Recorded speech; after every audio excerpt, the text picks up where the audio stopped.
Hi, Jen here from Jen Michelle Coaching, and today I want to talk about how to be a high value woman. This is something that comes up a lot. How do I portray or embody being high value? This is not something that we can pretend, fake. It's not anything that, we can manipulate or strategize around. So I want to talk about ways in which you can practice being a high value woman because this woman already lives inside of you. For those of you new to my channel, I would love to invite you to subscribe. I release a video weekly. Number one, she doesn't get her worth from the amount of attention she receives from someone else. She really is tuning out all the external noise and she's moving about in the world with a sense of knowing who she is, what lights her up, what turns her on, and she just lives without sort of reacting to all of the external noise. So she has a really sort of strong internal center that directs the external versus allowing the external to direct the internal. So if someone on the outside doesn't show up or there's some sort of perceived ignoring or slight, for so many, they get completely rattled on the inside and it directs what they're going to do next. But instead, a high value woman has a very strong internal. So things that happen externally don't rattle her and don't lead her to question who she is and her enoughness or her sense of wholeness that lives within her. She just lives in that space. So she is consciously directing things around her and really choosing how she wants to feel in all aspects of love and life. Number two, you love and respect yourself and you also enjoy your own company, meaning you're not looking for someone to make it better or you need something to feel good or to feel high value, but you have things you connect to that remind you of your value. Maybe you love being in nature. Maybe you have certain hobbies. Maybe you're creative or you're an artist. Are you turning to things that allow you to enjoy your own company? Are you expanding your world? Are you trying new things? I know in my life, as an example, I just started a pottery class where I get to kind of play with the wheel, and that's not something I'd done before. And I really have come to enjoy that time with myself and that learning and that growth, and also just the opportunity to be alone with myself and try something new and surrender expectation and just have fun. And so I think when we turn to activities that help us really enjoy time with ourselves, it cultivates a feeling of worth and of value that is just beautiful. And it really lets us know ourselves.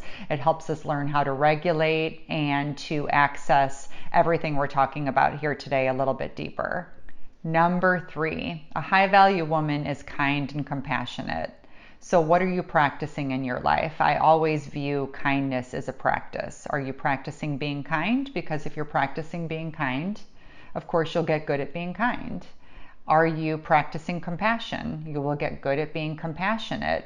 But if we're just turning these things on and off all the time, we have to really connect and recognize that we get good at what we practice. So a high value woman is kind and compassionate, but she knows herself well enough. She can say no. She can say when something's going to work. She has clear boundaries, but she lives with a kindness and a compassion of knowing that she can take care of herself. And this really shines when she's in the presence of a man. And men feel very, very drawn and attracted to this because it's emotional safety, it's confidence, it is value, it's a sense of ease and freedom, all kind of rolled into one.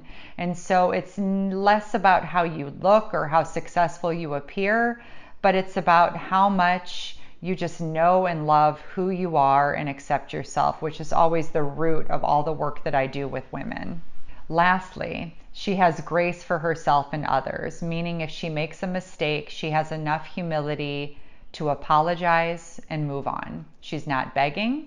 She's not apologizing continuously. She's also not pretending it didn't happen or that she should just not acknowledge it or that it's okay. But there is just this ability to give yourself grace, to recognize where you can do better and to own that, and to really take control over that one person you have control over, which is always yourself. And then you give grace to others. Where can you sort of recognize the human experience a little bit more in the day to day? We always have a choice. There's so many little things that occur in this world. Are we going to go into our instinctive outrage, or are we going to show up and say, hey, I understand. I've done that before too. No worries. When you give grace, you get grace. And so really embodying that practice of where can I show up? Where can I be a little bit softer and a little bit more open and really just give that gift of grace? So this is something really powerful to practice and become aware of. And I invite you to do it in all areas of your life, whether it's when you're in traffic, when you have a quick interaction with someone when you're running errands, but give grace and give it freely, because grace begets grace. You get more of what you give. And so really practicing this will change everything. Will change your energy and will change your love outcomes, and will just create a life that is filled with a lot more abundance and lightness. I would love to invite you to check out my website at jenmichellecoaching.com. I have a free guide, Magnetic Sensitivity, that dives into some of this. And you will also then receive my monthly newsletters. So I would love to invite you to go to jenmichellecoaching.com if this topic interests you, as well as check out my blog page where I've got lots of information and resources there. Have a beautiful day, and we'll talk soon.